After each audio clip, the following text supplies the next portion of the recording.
Greetings and salutations, everyone. My name is Kiorkof, and welcome to my YouTube channel. Today, we're talking about zero RB draft strategies for the 2020 fantasy football season. So, what exactly is a zero RB draft strategy? It's pretty much a draft strategy that you utilize under the pretext that everyone in your league is hard tunneling on drafting running backs. Whether that's in the first 2 to 3 rounds, there are a lot of guys that are potentially in your leagues that are drafting 2 or 3 running backs in the first 3 rounds, which is not a surprise considering the entire landscape of fantasy football at this moment in time.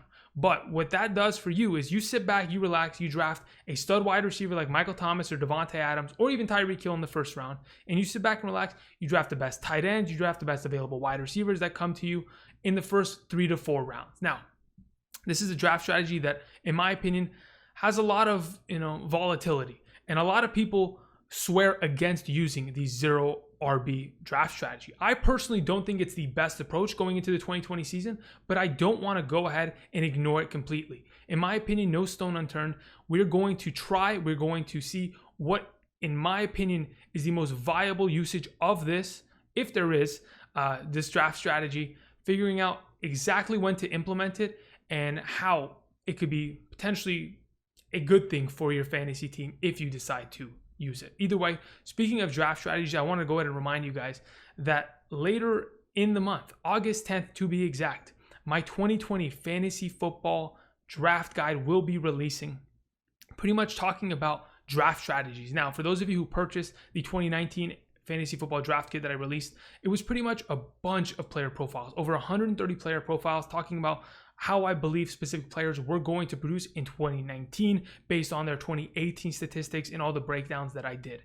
Going into 2020, I thought I want to kind of move away from the player profiles and I want to talk about drafting. I want to give you guys my insight and how I personally approach the quarterback, running back, tight end, and wide receiver positions, even how I approach rookies in my 2020 fantasy football drafts. It's pretty much the best way to pick my brain, understand my approaches to drafting with statistical backup in order to kind of prove why my decision making was made and why it's the most viable way to draft. So that'll be coming August 10th. Keep that in mind. More information coming around the corner very soon. I appreciate the support. Also, don't forget, subscribe to the channel for more content. Like today's video, comment down below.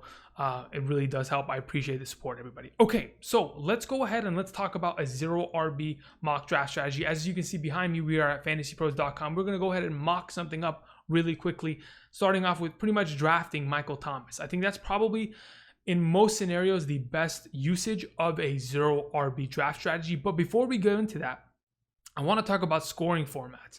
The difference between a half PPR scoring format and a full PPR scoring format, because nobody is using this draft strategy in a standard league where you get 0 points per reception. You only want to use this when you're being rewarded per reception.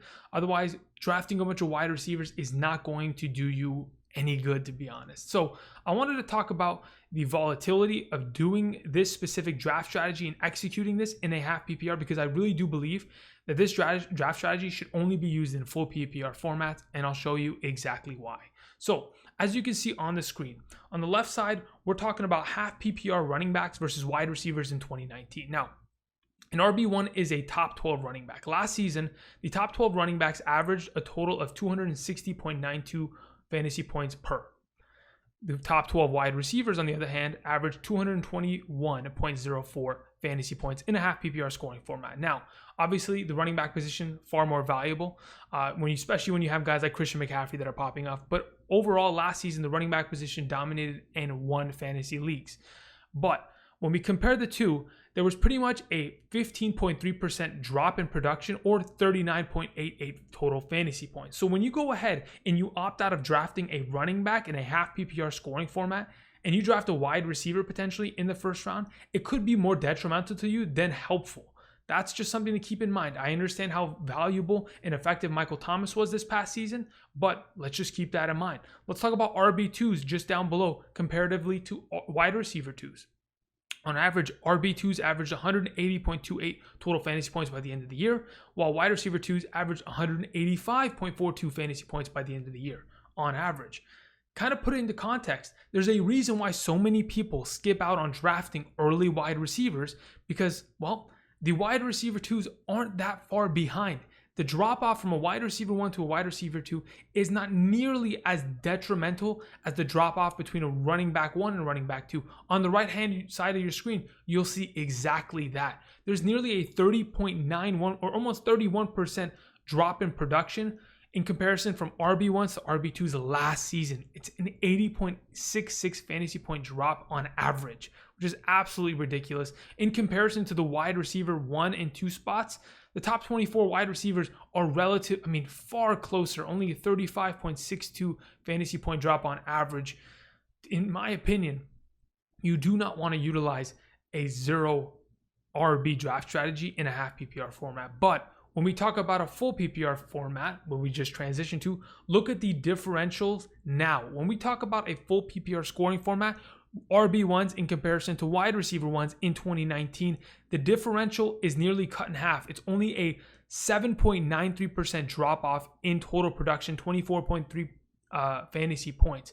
RB2s to wide receiver 2s, the wide receiver 2s are even more valuable now in comparison to RB2s. So you maybe, again, want to draft wide receivers and tight ends for the first 4 rounds of your respective drafts to go ahead and collect that talent.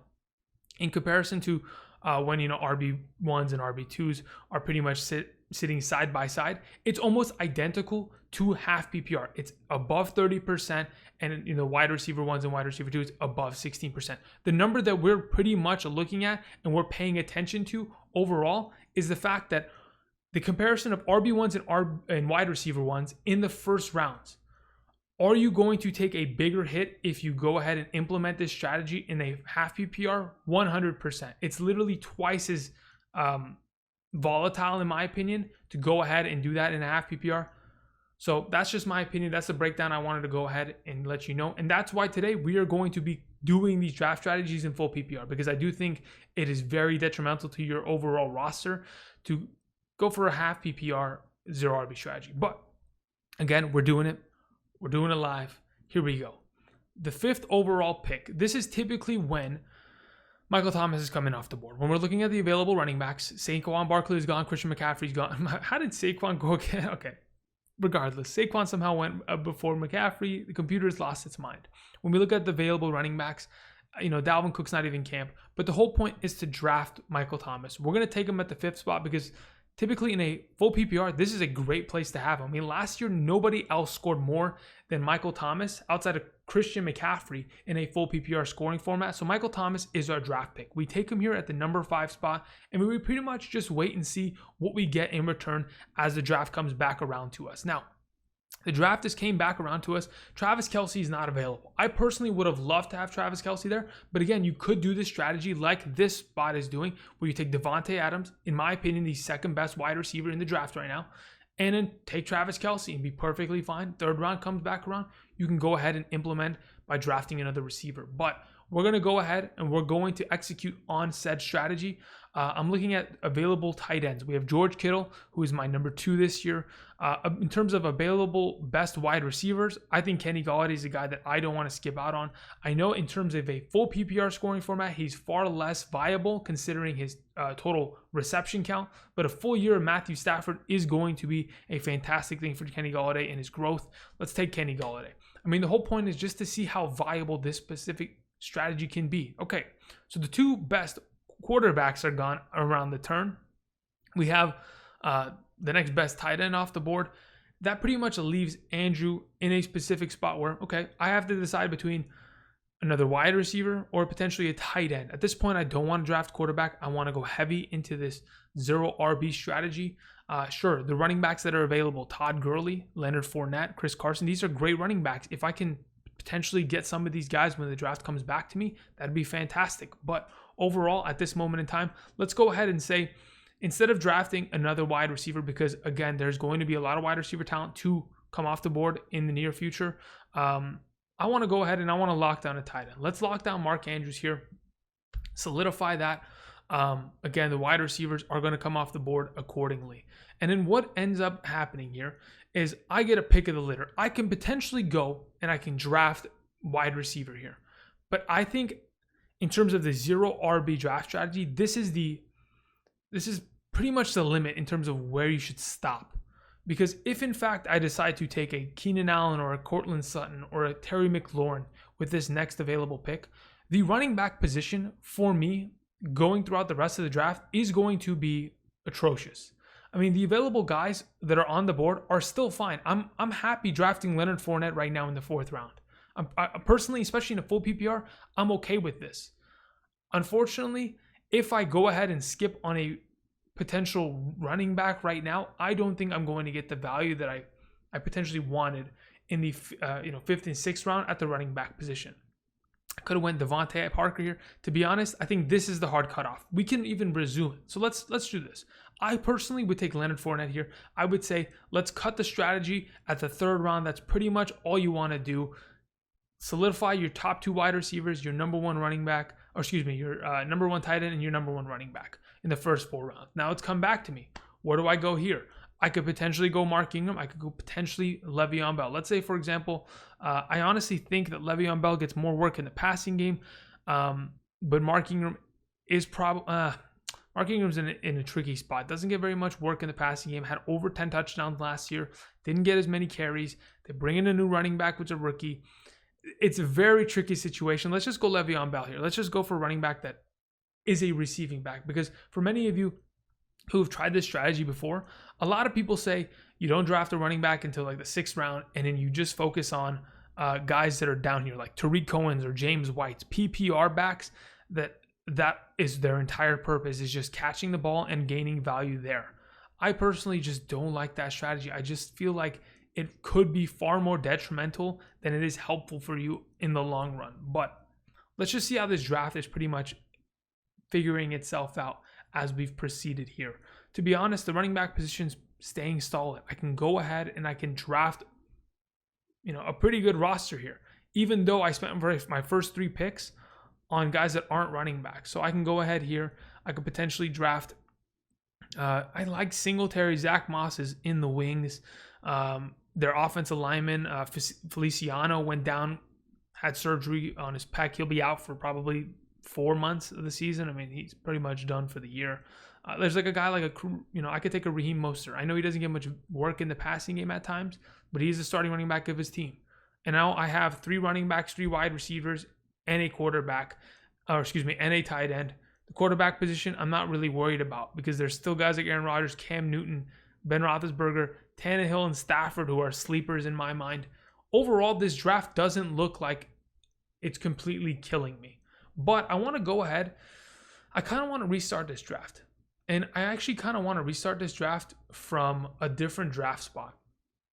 So let's go ahead. Let's come down to this here. Where the heck did it go? Draft Simulator. Goodness gracious. I was about to say, I was like, how did I lose this? Okay, so we're gonna go full PPR again. 3 wide receivers, 1 flex.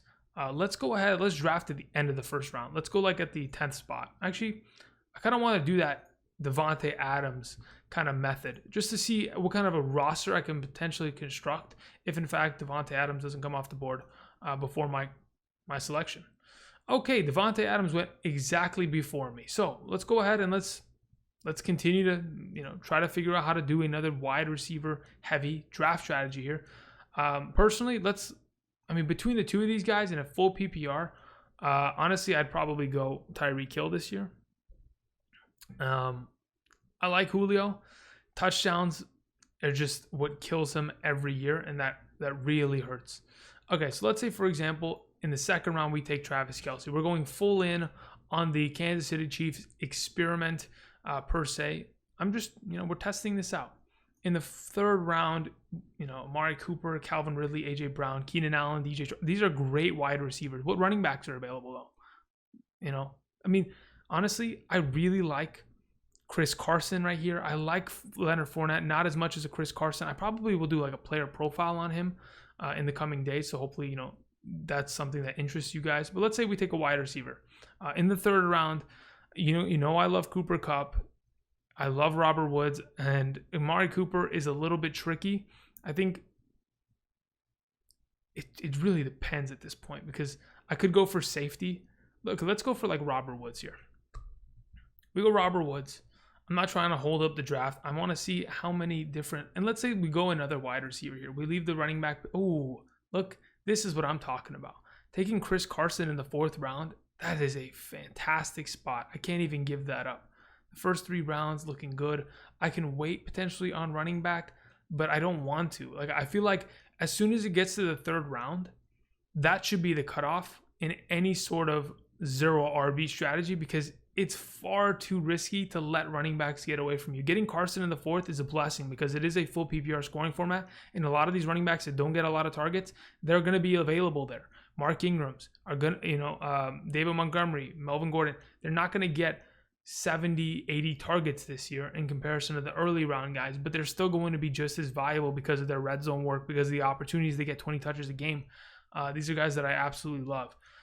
Overall, I don't mind the start of this draft. The rest of the draft is a different conversation, right? Because after you identify, okay, I got my 2 starting wide, or at least my 3 starting wide receivers. Let's say, for example, we draft Jarvis Landry here. Okay, I've drafted my 3 starting wide receivers, my starting tight end, and my 2 starting running backs.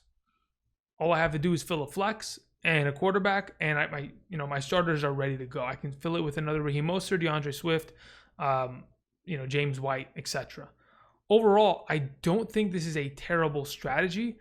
I just don't know how it's going to turn out. You're really pretty much putting all of your eggs in the baskets of your your 4th and 5th round picks. Let's go ahead and let's restart this. Oh, no. I want to restart it with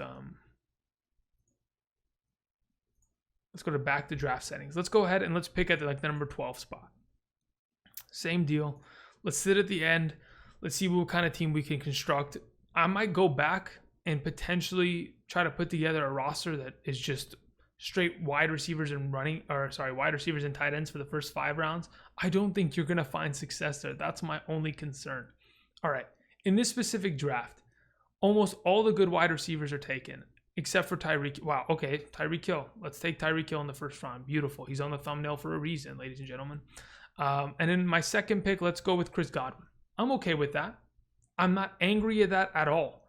Personally, I would have much rather had 2 running backs. Joe Mixon, Miles Sanders, or wait, what running backs were available? Josh Jacobs, Austin Eckler, Nick Chubb, Aaron Jones.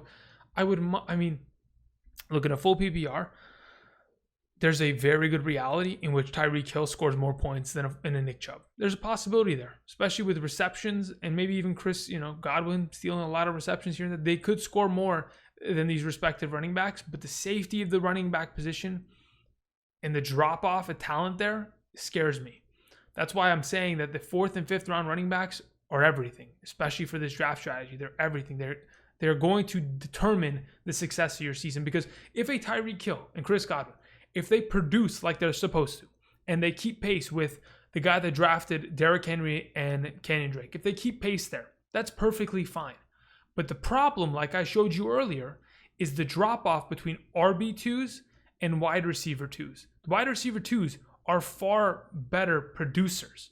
So me taking an RB2 in the 4th and 5th round, when my adversaries are taking wide receiver 2s in the 4th and 5th round, they're gonna get that 2.18%. It's somewhere here. They're gonna find themselves in a full PPR, they're gonna find themselves a potential 12 to 13% jump in fantasy production in comparison between RB2s and wide receiver 2s. This is the concern that I'm talking about.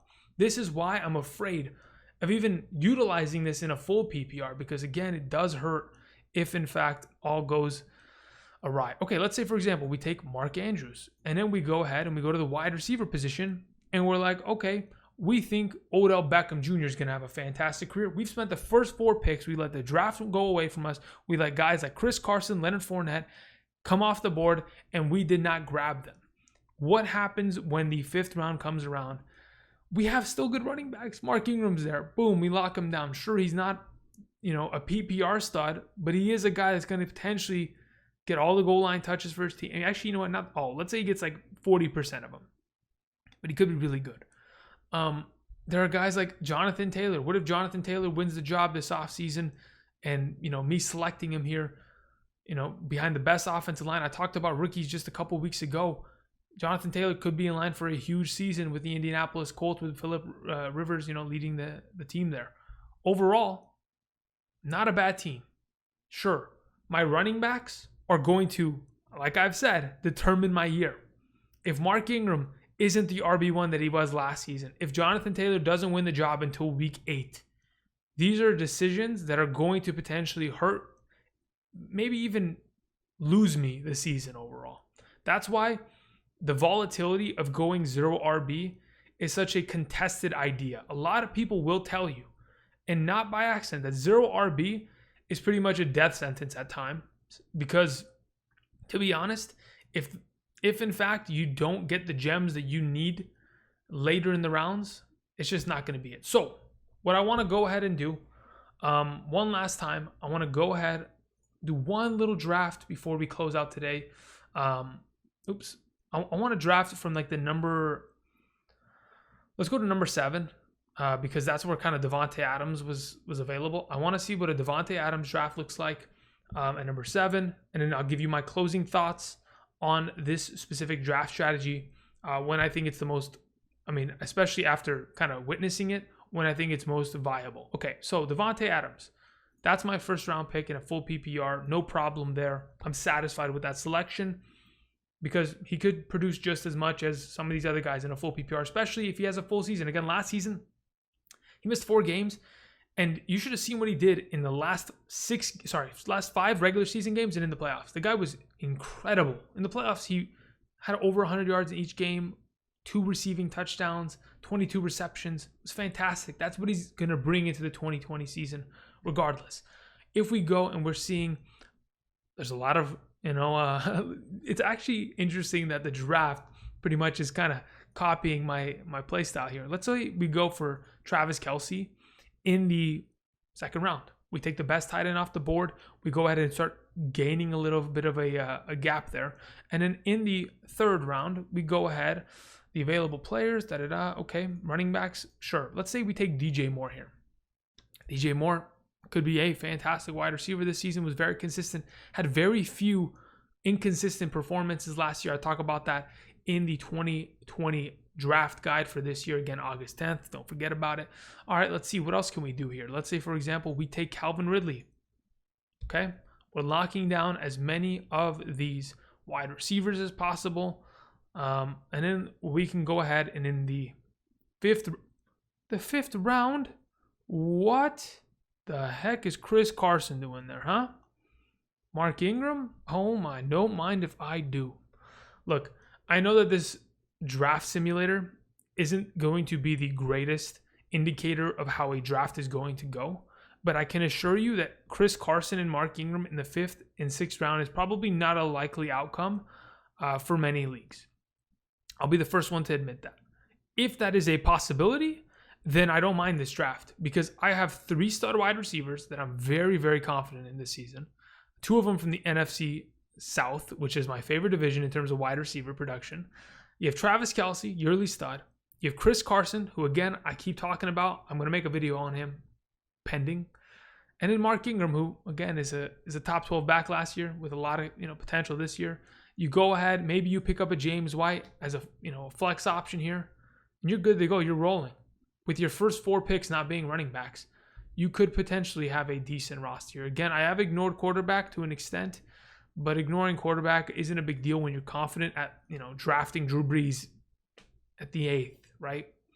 Regardless, my entire thought process here, overall, just to kind of reiterate and review it, I don't think that every outing should look, you shouldn't always look to do a 0 RB strategy. I think a 0 RB strategy should be something that if in fact you're at the end of the first round and Davante Adams and Michael Thomas have both fallen to you, or Davante Adams and Tyreek Hill have both fallen to you, those are scenarios in which you cannot skip. You take Michael Thomas in the 5th overall spot and it comes in the second round and Julio Jones is available. Those are specific scenarios in which you cannot pass up on because the value of those players are just as valuable as running back. Sure, you may have ignored a running back in the second round, but here comes the 3rd round. You could take an Aaron Jones, you could take a Josh Jacobs potentially in a full PPR scoring format. So speaking of full PPR scoring formats, Like I said earlier, the drop off in production from RB2s to wide receiver 2s is huge. The drop off between running back RB1s and wide receiver 1s, not as detrimental. Again, when we're talking about drafting early running backs and taking wide receiver 2s for your, as your wide receiver 1 or low end guys that are on the fringe, you're probably in a safer predicament than if you were to just go heavy wide receiver and just hope. I mean, I'm looking on screen. There's a team that also went zero RB. Julio, Chris Godwin, Odell Beckham, Robert Woods, Lev Bell, Kareem Hunt. This Kareem Hunt pick is everything. If this season is hinged on this specific pick there. Now, I wouldn't have made that selection, especially considering I think the draft board was going in a specific direction. I don't know. I feel like in a full PPR, like I mentioned earlier, I'll show you again, the drop-off of production between RB1s to wide receiver 1s is not very big. That's why I'm comfortable taking first-round wide receivers in a full PPR. But when the rounds get to the third, fourth, or fifth rounds and wide receiver 2s are coming off the board, the favor is in the direction of wide receiver 2s. So those guys that were able to draft RBs early, they're getting a little bit more of their advantage kind of raised by drafting wide receiver 2s potentially. That's all I'm saying. I think that this strategy could work. I think that it doesn't work for everyone unless you're given the opportunity to act upon it.